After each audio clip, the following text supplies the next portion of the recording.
Սիրելիներս, վերջին տեղեկություններն եմ ձեզ հայտնում, արդեն 4 օր է անցել նոր խոսեցի ծնողների հետ, ոչ մի տեղեկություն չկա, բայց ես մի գաղտնիք եմ բացել իրանց հետ, չեմ կարող բարձրաձայնել, Աստված տա այդ տեղեկությունը օգնի եւ գտնենք ճիշտ կետով մեր Տիգրանին։ Ես ի սկզբանե կիրակի օրվանից հենց լսեցի այդ լուրը, այդ վայրկյանից առ այս վայրկյանը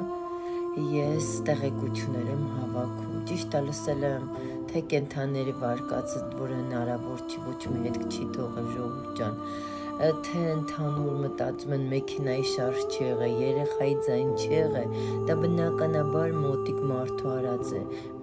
պրոֆեսիոնալ կամ հոգեկան խնդիրներով մեկն է արել, որ զուտ երեխային ճանաչելով հանգիստ իր մոտ կանչելով նման քայլեր հաստատ արվել է, դա թող մասնագետները որոշեն,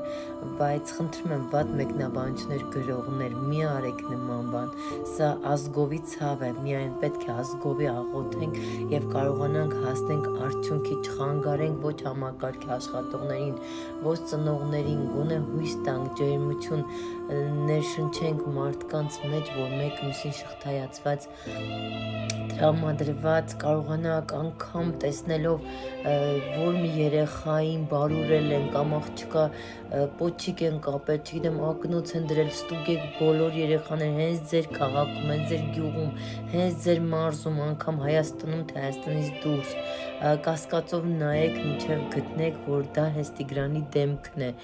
մի վախեցեք ոչ մի բանից, իսկ երբ որ դու լսում ես, ով որ տարել է երեխային, մի վախեցիր, խնդրում եմ, բեր ասա ինչքան գումարա քեզ պետք, ինչա քեզ պետք, մենք կօգնենք մենակ թե դու երեխուն տուր, թե երեխայա քեզ պետք, դրանով էլ կարճակցենք, դու կբուժվես, եթե քեզի ուրիշ հարց է տանջում, այդ հարցում էլ կաջակցենք, միայն թող երեխային հանձնիր ծնողներին, պատկացեք իմ ցավը, որ ես օր ու գիշեր չեմ քնում ու ամեն ձևի փորձում եմ տեղեկանալ, ես տեսանյութը էլի չի արի արդեն 4 օր, բայց ասեցի ես պետք է ասեմ, որ հույս տանք իրար ու չգրենք, չմեղադրենք ծնողներին, անգամ 4 տարեկան երեխային չի կարելի, մի արեք նման բաներ, ժողովուրդ ջան, ամբողջ կյանքում իր բիծա